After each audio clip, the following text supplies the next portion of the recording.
Hello बच्चों, कैसे हैं। कल हम लोगों का एमपी बोर्ड के फिजिक्स के बच्चों का पेपर है, ठीक है। और कल जो फिजिक्स एमपी बोर्ड का पेपर है बच्चों, बहुत ही बेहतरीन अर्धवार्षिक हाफ ईयरली का पेपर आया है ना, त्रैमासिक क्वार्टरली का पेपर आया और अभी प्री बोर्ड का भी उनका पेपर आया। तो उसमें हमने क्या देखा कि आपके 2 नंबर के जो प्रश्न हैं वो एकदम सिंपल डेफिनेशंस, कंसेप्ट वाइज भी कुछ क्वेश्चन होते हैं, लेकिन simple basic definitions, SI units, ये हमें बच्चों बिल्कुल क्लियर होना चाहिए। 5 नंबर में डेरिवेशंस पूछ रहे हैं, है ना। तो आप लोगों ने पढ़ाई तो कर ली होगी, मेरे हिसाब से कल पेपर है तो आज आप लोगों का रिवीजन चल रहा होगा। तो बच्चों मैं बता रहा हूं कुछ टॉपिक्स हर चैप्टर में, आप उनको तो रिवाइज जरूर कर लें, ठीक है, क्योंकि क्या है कल उसमें से आने वाला है ना, और आएगा 110% आएगा ही आएगा। क्यों? क्योंकि हमने जो अभी तक पेपर देखे उसमें उस टाइप के ही क्वेश्चंस क्या हो रहे थे बच्चों, रिपीट हो रहे थे। तो अपन चैप्टर जो है वो क्या करते चलते हैं बच्चों, डिस्कस करते चलते हैं कि एक चैप्टर में क्या है, फर्स्ट चैप्टर में क्या आएगा, सेकंड में क्या आएगा, थर्ड में क्या आएगा, और बाकी ऑब्जेक्टिव्स जो होते हैं वो बिल्कुल बेसिक क्वेश्चंस पे आपका ऑब्जेक्टिव आ रहे हैं। जो आपका मैच द कॉलम आएगा, है ना, उसके बाद आपके एमसीक्यू आएंगे, ट्रू फॉल्स आएंगे, है ना। तो ये जितने भी 1 वर्ड क्वेश्चंस हैं तो ये एकदम बेसिक से क्वेश्चंस हैं जो आपको पता होना चाहिए, और उसी पे बेस्ड वो आता है। ज्यादा अपने को लोड लेने की जरूरत नहीं, कहां से आएगा क्या आएगा, और ज्यादा कोई टेंशन लेने की भी जरूरत नहीं है। तो जैसे अपना चैप्टर 1 है बच्चों, तो चैप्टर 1 में क्या है, इलेक्ट्रिक चार्जेस एंड फील्ड। तो इलेक्ट्रिक चार्जेस एंड फील्ड की यदि बात करें तो इलेक्ट्रिक चार्ज पढ़ लो। इलेक्ट्रिक चार्ज, इलेक्ट्रॉन पे कितना चार्ज होता है देख लो भाई, प्रोटॉन पे कितना चार्ज होता है देख लो, Q is equal to any वाला फॉर्मूला, क्वांटाइजेशन ऑफ चार्ज पढ़ लो। वैल्यू याद रख लो कि how many electrons are present in 1 coulomb of charge, 6.25 into 10 की पावर 18, याद रखो बिल्कुल, ठीक है। इलेक्ट्रिक चार्ज की डेफिनेशन, ऐसा यूनिट क्लियर होना चाहिए बच्चों। इलेक्ट्रिक चार्ज की प्रॉपर्टीज क्लियर होना चाहिए हमें, क्या होती है क्या नहीं होती है। उसके बाद सबसे इंपॉर्टेंट कूलम्स लॉ, यदि लिखने को आ जाए कूलम्स लॉ तो आप बिल्कुल लिख के आएंगे कि कूलम्स लॉ क्या होता है ना। एकदम छोटे क्वेश्चन में यदि आ जाए कूलम्स लॉ तो आप लोग क्या करेंगे बच्चों, कूलम्स लॉ को भी देख लेंगे। कूलम्स लॉ के बाद हमारे पास इस चैप्टर में और क्या क्या इंपॉर्टेंट आती है, तो इलेक्ट्रिक फील्ड। इलेक्ट्रिक फील्ड को देख ले हम लोग कि भाई इलेक्ट्रिक फील्ड की डेफिनेशन याद करें। Electric field due two point charge, formula याद होना चाहिए, ठीक है। ये फॉर्मूले तो आपको सारे क्लियर होना चाहिए। इलेक्ट्रिक डायपोल की डेफिनेशन याद कर लो यार, इलेक्ट्रिक डायपोल बिल्कुल याद करके जाओ कि इलेक्ट्रिक डायपोल क्या आएगा, क्या बोलते हैं, किसको बोलते हैं इलेक्ट्रिक डायपोल, ठीक है। इसके बाद एक डेरिवेशन जो 2 में से आपको पता भी है कि electric field at an axial point and at an equatorial point, कि इलेक्ट्रिक फील्ड एक्सियल पॉइंट पे क्या होगी और इक्वेटोरियल पॉइंट पे क्या होगी। इसका डेरिवेशन कर लो भाई, कर लेना, ठीक है। और उसके बाद इलेक्ट्रिक फ्लक्स की डेफिनेशन याद कर लो।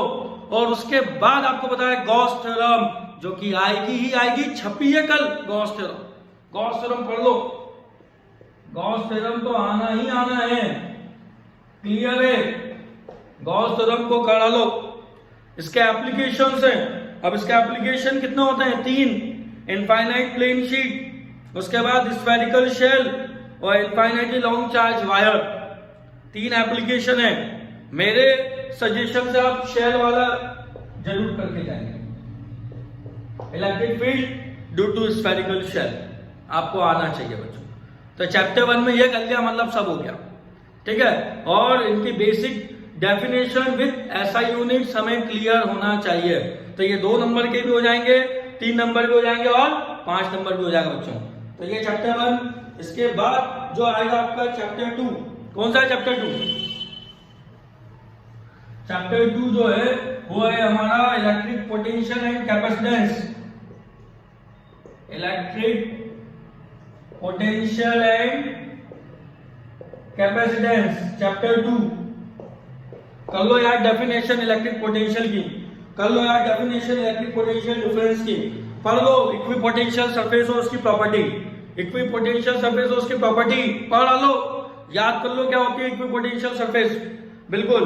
ठीक है। और उसके बाद इलेक्ट्रिक पोटेंशियल सरफेस ड्रॉ करते आना चाहिए बच्चों, इलेक्ट्रिक पोटेंशियल सरफेस को ड्रॉ करते आना चाहिए कि positive point charge, negative point charge, ठीक है। और डायपोल का इलेक्ट्रिक पोटेंशियल सरफेस बना लो, आएगी।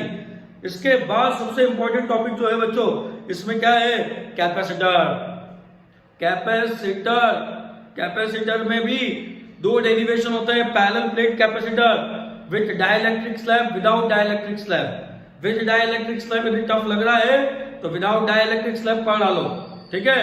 कि पोटेंशियल जो हमें कैपेसिटर निकालना है, कैपेसिटेंस निकालना है, किसका निकालना है, पैरेलल प्लेट कैपेसिटर का। तो without dielectric slab C equal to epsilon 0 A/D ये आना चाहिए बच्चों, और हो जाएगा, कोई बहुत बड़ी बात नहीं है, ठीक है। तो ये आप लोग इस चैप्टर में अच्छे से पढ़ लें, और कोई सा टॉपिक छूट तो ना रहा है, मैं देख लेता हूँ। हाँ, एक टॉपिक और आ रहा है इसमें अपने को, इलेक्ट्रिक पोटेंशियल एनर्जी। तो इलेक्ट्रिक पोटेंशियल एनर्जी बच्चों ये आप लोग देख लेना, इलेक्ट्रिक पोटेंशियल एनर्जी का डेरिवेशन ये आप लोगों को आ सकता है बिल्कुल, ठीक है। इसके बाद आएगा बच्चों चैप्टर 3 करंट इलेक्ट्रिसिटी। चैप्टर 3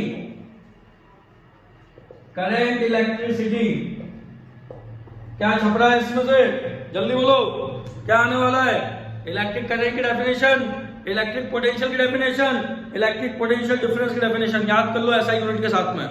और उसके बाद बच्चों जो आएगा सबसे इंपॉर्टेंट डेरिवेशन, वो है drift velocity relaxation time, I equal to NEM वाला डेरिवेशन में कर लेना। और VD की टीम ड्रिफ्ट वेलोसिटी का डेरिवेशन बिल्कुल कर लेना बच्चों। ड्रिफ्ट वेलोसिटी आएगी और उसका डेरिवेशन आएगा, या तो फिर उसी के साथ में एक और करना, I equal to NEAVD drift velocity और करंट वाली रिलेशन कर लेना बच्चों। इसके बाद जो अपन चलते हैं तो इसमें और क्या मिलेगा आपको, ज्यादा इंपॉर्टेंट ओम्स लॉ, और ये तो बच्चों बेसिक है, ओम्स लॉ की डेफिनेशन पढ़ना है, डेफिनेशन वाला पार्ट पूरा अच्छे से करना है। फिर मुझे दिख रहा है इसके अंदर किरचॉफ लॉ,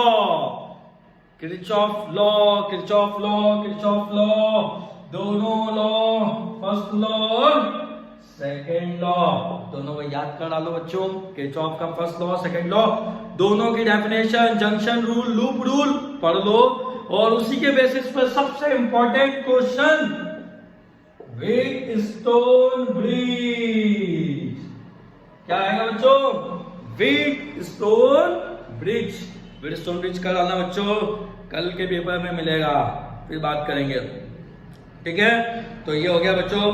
इसके बाद अपन आगे बढ़ते हैं तो चैप्टर 4, जो चैप्टर 4 है हमारा कौन सा है, मैग्नेटिक इफेक्ट ऑफ करंट। तो मैग्नेटिक इफेक्ट ऑफ करंट को बच्चों क्या पढ़ना है, बोलो। मैग्नेटिक इफेक्ट ऑफ करंट क्या है, सबसे पहली लॉ कौन सी पढ़ी थी, बायोट-सावर्ट लॉ, याद कर लो। बायोट-सावर्ट लॉ आएगी, ठीक है बच्चों।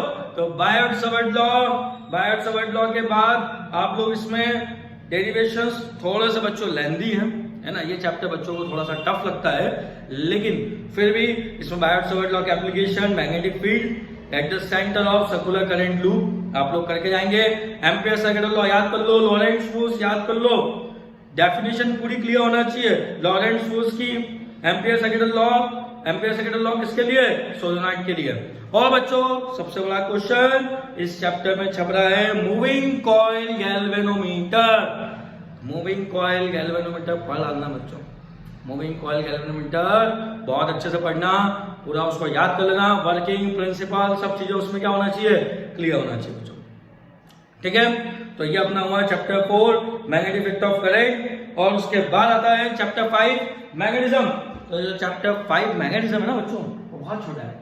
तो चैप्टर 5 मैग्नेटिज्म जो है वो बहुत छोटा चैप्टर है, नंबर देके जाएगा। Bar magnet as an equivalent solenoid, bar magnet जो है वो सोलेनॉइड की तरह बिहेव करता है, और इसमें छोटी छोटी सी डेफिनेशंस है, मैग्नेटिक डायपोल मोमेंट। लेकिन उससे इंपॉर्टेंट पढ़ डालना बच्चों मैग्नेटिक फील्ड लाइंस को, कि मैग्नेटिक फील्ड लाइंस क्या है इसमें, ठीक है। तो ये चीजें हैं, bar magnet as an equivalent solenoid. उसके बाद magnetic field of the earth की क्या होती है, एंगल ऑफ डीप जो होता है इक्वेटर पे, पोल पे क्या वैल्यू होती है, याद कर लेना। इसके बाद मैग्नेटिक फील्ड लाइंस और उसकी प्रॉपर्टी इस चैप्टर में आप लोग पढ़ लेंगे बच्चों। ठीक है, तो ये हमारे हुए 5 चैप्टर के इंपॉर्टेंट क्वेश्चन, अगले 5 चैप्टर के अगले वीडियो में और उसके बाद 4 चैप्टर के अगले वीडियो में। ठीक है बच्चों, ओके।